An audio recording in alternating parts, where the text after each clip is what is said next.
Assalamualaikum guys, ketemu lagi bersama saya di Baron Channel. Di video kali ini saya akan mereaksi sebuah video dari Master Military yang berjudul Niatnya Murah Tapi Menguras Anggaran Jangka Panjang. Nah,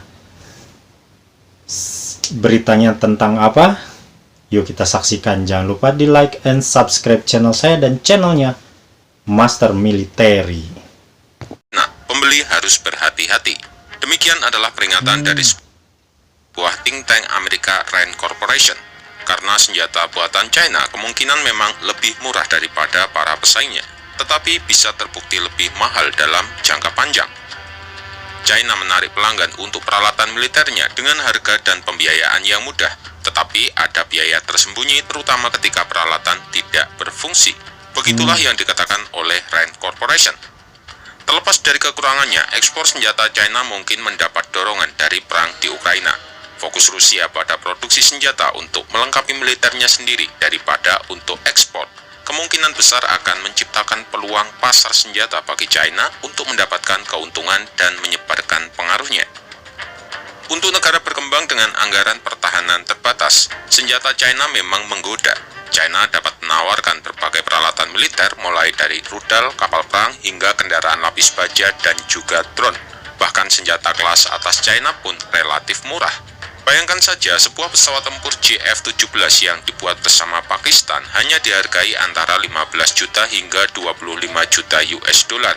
Sedangkan sebuah pesawat tempur F-16 Block 70 versi terbaru harganya sekitar 65 juta US dollar.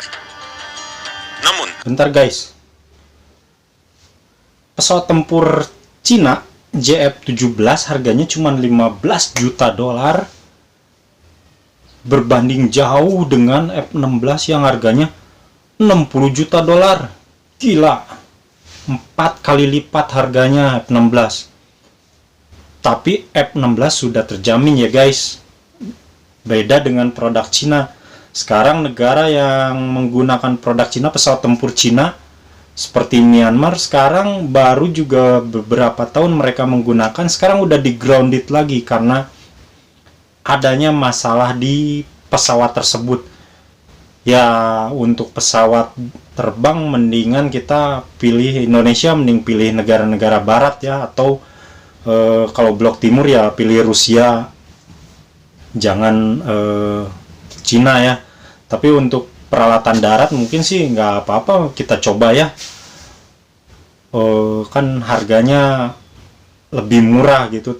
Apakah kualitas daratnya pun sama dengan kualitas negara-negara Eropa atau Amerika? Kita saksikan lagi videonya. Komen-komen di bawah ya guys. Harga itu mungkin tidak mencerminkan biaya yang sebenarnya, terutama untuk negara-negara berkembang seperti kebanyakan di Afrika, Timur Tengah, dan Asia Selatan yang membeli sebagian besar senjata dari China. Negara pengguna biasanya sering tidak memiliki personel dengan keahlian dan pelatihan yang memadai untuk menyelesaikan masalah. Mereka juga bisa mengalami kesulitan untuk mendapatkan suku cadang. Misalnya, Nigeria harus mengirim banyak pesawat tempur F-7 versi China dari MiG-21 Soviet era tahun 1960-an kembali ke China pada tahun 2020 untuk perawatan intensif, karena Angkatan Udara Nigeria kekurangan peralatan untuk melakukannya. Myanmar juga harus mengandangkan sebagian besar pesawat tempur JF-17 pada tahun 2022 karena masalah teknis. Selain pada pesawat yang rapuh selama manuver, radar JF-17 Myanmar dilaporkan juga memiliki akurasi dan kehandalan yang buruk. Bangladesh juga mengalami masalah dengan jet latih K-8W buatan China dan sistem pertahanan udara HQ-7.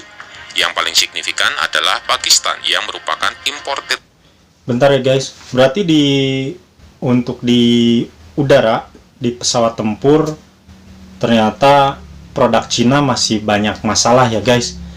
Mungkin mereka harus memperbaiki lagi dan kedepannya bisa lebih ditingkatkan lagi kualitasnya biar kita negara-negara yang minim anggaran bisa menggunakan produk China tapi dengan tidak perasaan was-was ya, takut jatuh lah atau kualitasnya tidak bagus lah atau dan yang lain-lainnya guys.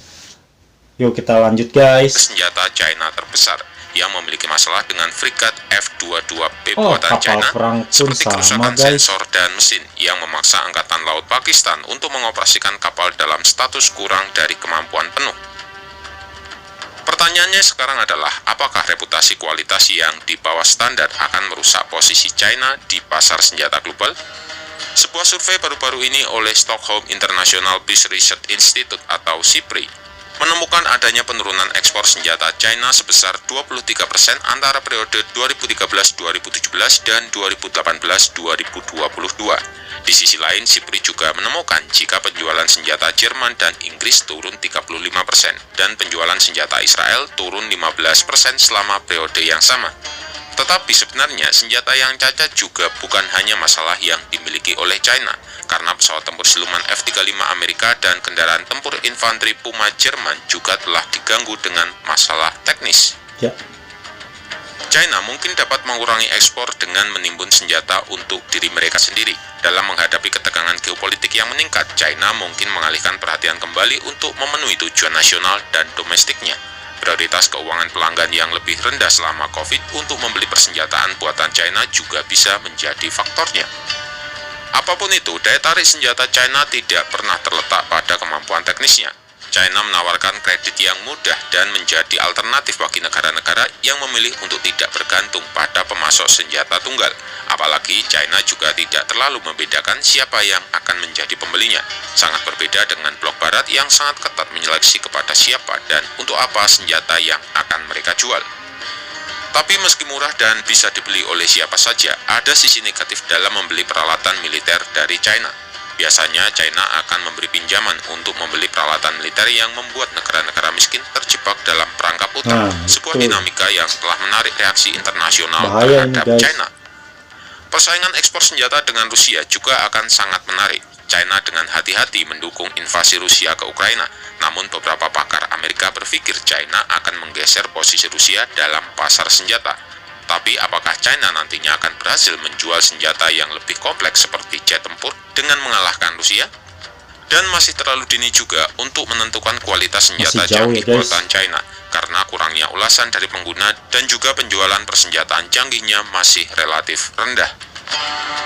Oke guys, itu dia videonya guys. Oke guys, itu dia videonya, udah kita saksikan bersama dan ternyata dari judulnya kita udah tahu ya, ternyata itu adalah alutsista buatan Cina. Nah, kenapa niatnya murah tapi akan menguras anggaran jangka panjang? Ternyata memang dari perbandingan pesawat tempur J-17 China dengan F-16 itu ternyata 4 kali lipat bedanya harganya ya, beda harganya. J-17 itu harganya cuma 15 juta dolar, sedangkan F-16 itu harganya 60 juta dolar. Berarti bedanya 4 kali lipat, bener nggak guys? Nah, tapi untuk F-16 dari segi perawatan dan lain-lainnya itu terhitung murah. Tapi kalau JF-17 ini dari segi perawatan itu akan terkena biaya mahal. Contoh seperti Nigeria tadi ya disebutkan, juga Myanmar juga menggroundedkan, padahal itu baru beberapa tahunnya, belum nyampe 5 tahun loh itu yang pesawat tempur dari Myanmar, tapi sudah banyak masalah pesawatnya.